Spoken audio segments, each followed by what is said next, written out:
Hello दोस्तों। तो आज एक ऐसे टॉपिक के बारे में बात करेंगे जो आने वाला तो है लेकिन इसके बारे में कोई भी नागरिक अवेयर नहीं है। चलो तो आज बात करते हैं क्लाइमेट चेंज की। जरा सोचो, एक समय ऐसा आएगा जब मौसम का अनुमान लगाना मुश्किल हो जाएगा। बाढ़ घरों को बहा ले जाएगा और जो जंगल कभी जीवन से भरे हुए होते थे वे सब राख बन जाएंगे।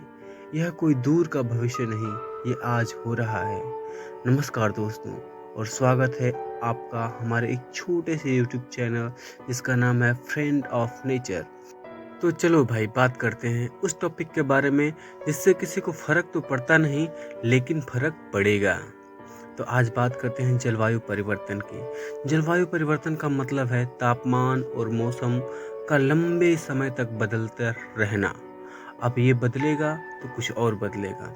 औद्योगिक क्रांति के बाद वायुमंडल में कार्बन डाइऑक्साइड का स्तर 50% तक बढ़ चुका है और IPCC के अनुसार मानव गतिविधियों की वजह से 1850 से अब तक की धरती का तापमान औसतन 1.2 डिग्री सेल्सियस बढ़ चुका है। जो तो दोस्तों, हमारे वेदों में पंच महाभूत की बात की गई है, जैसे पृथ्वी, जल, अग्नि, वायु और आकाश। इनका संतुलन बिगड़ना हमारे अस्तित्व को खतरे में डाल सकता है।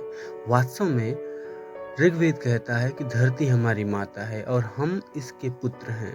माता भूमि पुत्रो हम पृथिव्या। इसका मतलब यही है कि हमें धरती का सम्मान करना चाहिए। सीधी सी बात है।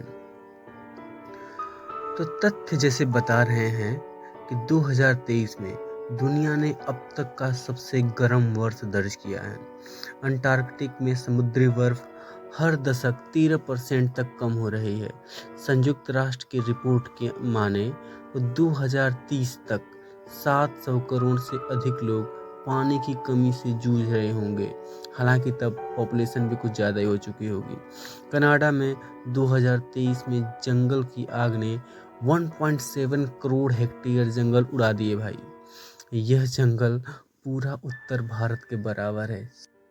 आज की पीढ़ी कहती है जो होगा सो देखा जाएगा, लेकिन ब्रो तुम नहीं देखोगे, तुम्हारी पीढ़ियां देखेंगे और इतने दुखमरी दर्द भरी आंखों से देखेंगे जिसकी तुम उम्मीद भी नहीं कर सकते। तो ये 21वीं सदी चल रही है, इसके लास्ट तक अगर सब कुछ ऐसा ही चलता रहा तो 4 डिग्री सेल्सियस तक टेम्परेचर बढ़ जाएगा। इसका मतलब है कि लगातार 200 करोड़ लोग हीट वेव के कांटेक्ट में रहेंगे। 30 करोड़ से अधिक लोग अपना समुद्र किनारे का बीच वाला घर छोड़ के जा चुके होंगे और 200 प्रजातियां नष्ट हो चुकी होंगी। हमारी फसलों का उत्पादन 10 से 25% तक कम हो सकता है, सिर्फ ग्लोबल वार्मिंग और क्लाइमेट चेंज की वजह से।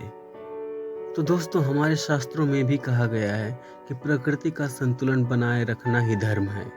यदि हम संतुलन बनाए रखने में असफल हुए तो यह कर्मों का फल हमें ही भुगतना पड़ेगा। हमारी संस्कृति और परंपराओं ने हमें पहले ही रास्ता दिखाया है, जैसे कि वृक्षारोपण और संरक्षण। हिंदू त्योहार जैसे तुलसी विवाह, वन महोत्सव में पेड़ लगाने और उनकी पूजा की परंपरा है। हमें इसे बड़े स्तर पर अपनाना चाहिए। और नवीकरण ऊर्जा, हमारे शास्त्र सूर्य को ऊर्जा का स्रोत मानते हैं। सोलर पैनल और विंड एनर्जी को अपनाकर हम जीवाश्म ईंधनों पर निर्भरता कम कर सकते हैं।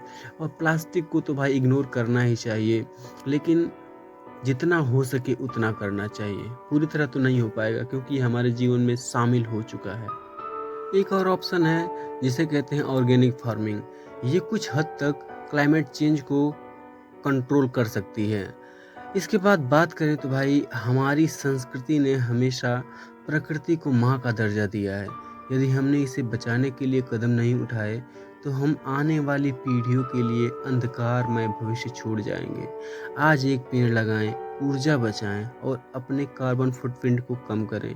याद रखें, हमारे छोटे प्रयास से बड़ा बदलाव आ सकता है। यह था फ्रेंड ऑफ नेचर, आपको याद दिलाने के लिए हर कदम मायने रखता है। इस वीडियो को शेयर करें और लाइक करें और सब्सक्राइब करना बिल्कुल भी ना भूलें। सुरक्षित रहें और प्रकृति के साथ जुड़े रहें। धन्यवाद।